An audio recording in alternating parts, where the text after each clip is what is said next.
बहू मॉडर्न नहीं, संस्कारी चाहिए हमें। राहुल और सोनिया एक दूसरे से बेहद प्यार करते थे, इसीलिए दोनों ने एक दूसरे को हमसफ़र बनाने का फ़ैसला किया था। दोनों ही बड़ी अच्छी कंपनी में नौकरी करते थे, इसीलिए सोनिया के घर वालों को कोई एतराज़ नहीं था। लेकिन जब राहुल ने अपने घर पर सोनिया का जिक्र किया तो उसके घर वालों ने उनकी शादी के फैसलों को स्वीकार नहीं किया, क्योंकि राहुल के मम्मी पापा का ये मानना था कि जो लड़की अपने पैरों पर खड़ी होती है वो घर अच्छे से संभाल नहीं पाती और वो मॉडर्न होने के साथ साथ संस्कारहीन भी होती है, जो सिर्फ अपने बारे में सोचती है और हमेशा से ही अलग घर बनाने की कोशिश में लगी रहती है। इसीलिए वो ऐसी बहू चाहते थे जो कम पढ़ी लिखी हो और नौकरी ना करती हो, ताकि वो उन्हीं के साथ रहकर पूरे घर को अच्छे से संभाल सके। लेकिन राहुल और सोनिया एक दूसरे को बहुत चाहते थे। वो एक दूसरे से अलग नहीं होना चाहते थे, इसीलिए राहुल ने जैसे तैसे उन्हें ज़िद करके मना ही लिया। कुछ दिन में ही दोनों की शादी हो गई और सोनिया नए माहौल में खुद को ढालने की बेहतरीन कोशिश करती रही। हर काम वो बखूबी करती, किसी को शिकायत का मौका ना देती। लेकिन फिर भी सोनिया के सास ससुर के दिमाग में बस ये रहता कि ये हमारे घर को नहीं संभाल पाएगी और एक न एक दिन राहुल को भी उनसे दूर कर देगी। सोनिया को ये आभास था कि उसके सास ससुर उसे बिल्कुल भी पसंद नहीं करते, लेकिन सोनिया को विश्वास था कि वो खुद ही सबको अपना बना लेगी।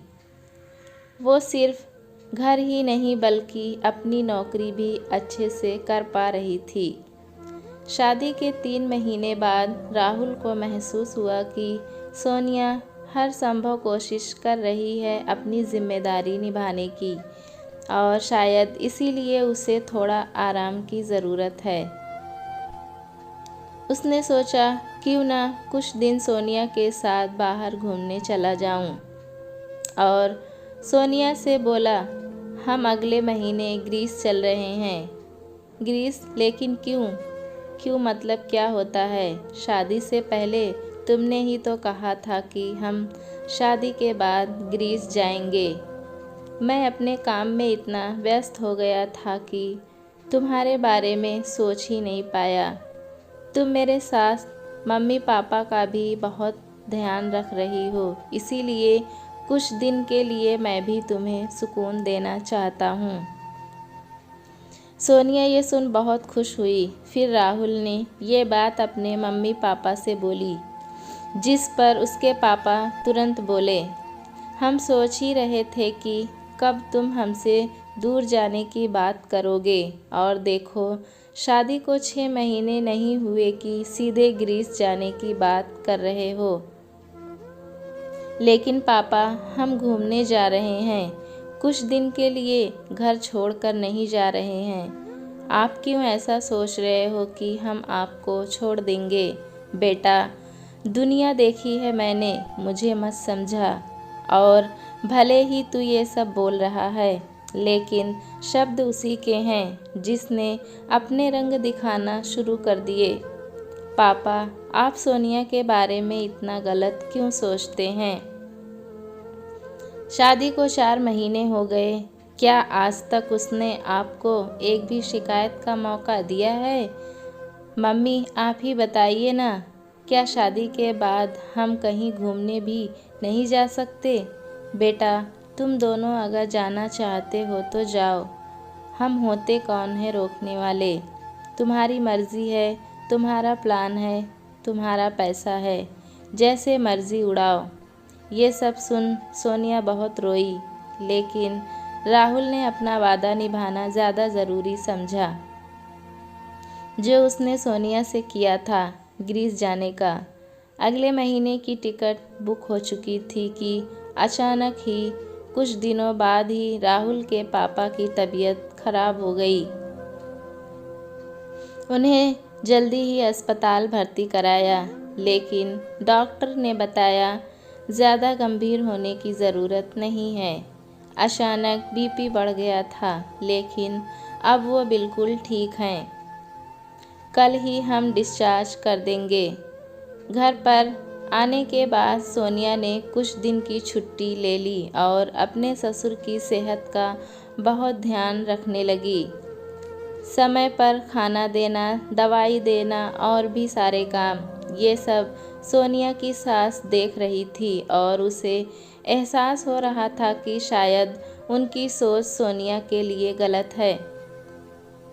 लेकिन सोनिया के ससुर का ये मानना था कि वो ये सब दिखावे के लिए कर रही है, क्योंकि उन्हें अगले महीने बाहर घूमने जाना है। इसीलिए चाहते होंगे कि मैं जल्दी ठीक हो जाऊं, तो उन्हें बाहर घूमने का मौका मिल जाएगा।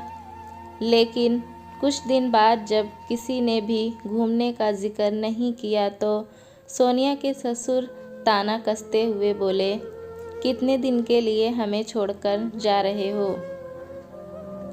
ये सुन सोनिया को बहुत बुरा लगा, लेकिन राहुल बोला, पापा, वो टिकट तो सोनिया ने पहले ही कैंसिल करवा दी थी। उसने कहा, हमें अपने नहीं, पहले पापा के बारे में सोचना चाहिए। जब से आपकी तबीयत खराब हुई है, हम बहुत घबरा गए हैं, इसीलिए हम अब कहीं घूमने नहीं जा रहे हैं। इस पर उन्होंने जवाब दिया, लेकिन तुम क्यों मेरी वजह से अपनी ज़िंदगी के मज़े कम कर रहे हो? तुम्हारी ज़िंदगी है, तुम्हें जो करना है करो, जहाँ जाना है जाओ। इस पर सोनिया ने बोला, सही कहा पापा जी, ज़िंदगी तो हमारी ही है, लेकिन ये ज़िंदगी देने वाले भी तो आप ही हैं। अगर आप हमारी शादी के लिए नहीं मानते तो ज़िंदगी इतनी खूबसूरत नहीं होती। अगर हम आपका ख्याल नहीं रख पाए तो हम खुद को ज़िंदगी भर माफ़ नहीं कर पाएंगे। और हाँ पापा जी, मॉडर्न होने का मतलब संस्कारहीन नहीं होता। ज़माने के साथ बदलना आज की ज़रूरत है, लेकिन इसका मतलब ये नहीं कि हम में कोई संस्कार नहीं है। ये सुन सोनिया के ससुर की आंखों से आंसू टपक पड़े और उन्होंने सोनिया से माफ़ी मांगी और बोले, तुमने आज मुझे ये एहसास करा दिया कि जो हमने तुम्हारे लिए सोच रखी थी वो सरासर गलत थी। इस पर सोनिया ने बोला, पापा जी, आप मेरे पिता समान हैं। आपकी नाराज़गी को आशीर्वाद ही समझती आई हूँ, क्योंकि मैं जानती थी एक न एक दिन आपको ज़रूर मना लूँगी। अब बस आपके आशीर्वाद की ज़रूरत है। सास ससुर दोनों ने ही राहुल और सोनिया को आशीर्वाद दिया, सदा खुश रहो। अगले महीने सोनिया का जन्मदिन खूब धूमधाम से मनाया और उसके ससुर ने हाथ में गिफ्ट थमाया। जब उसने खोलकर देखा तो उसमें अगले महीने ग्रीस के टिकट थे, जिसे देख सोनिया अपनी खुशी के आंसू को रोक ना पाई और उसने पैर छूकर अपने सास ससुर का आशीर्वाद लिया और उन्होंने भी सोनिया को गले से लगा लिया। आजकल न जाने लोग मॉडर्न लड़की को अपनाने से क्यों डरते हैं। वो भले ही अपने बच्चों को कितना ही मॉडर्न बना लें, लेकिन जब बात एक बहू की आती है तो किसी को मॉडर्न बहू पसंद नहीं आती। सबको अपने घर के लिए एक संस्कारी लड़की ही चाहिए होती है। उन्हें लगता है लड़की मॉडर्न है तो क्या घर संभाल पाएगी। मॉडर्न लड़कियों के खिलाफ इस तरह सोच रखना बिल्कुल सही नहीं है।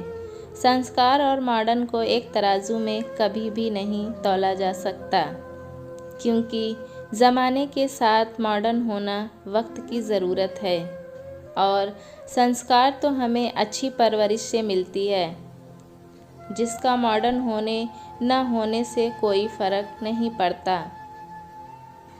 दोस्तों, कहानी कैसी लगी हमें कमेंट में ज़रूर बताएं।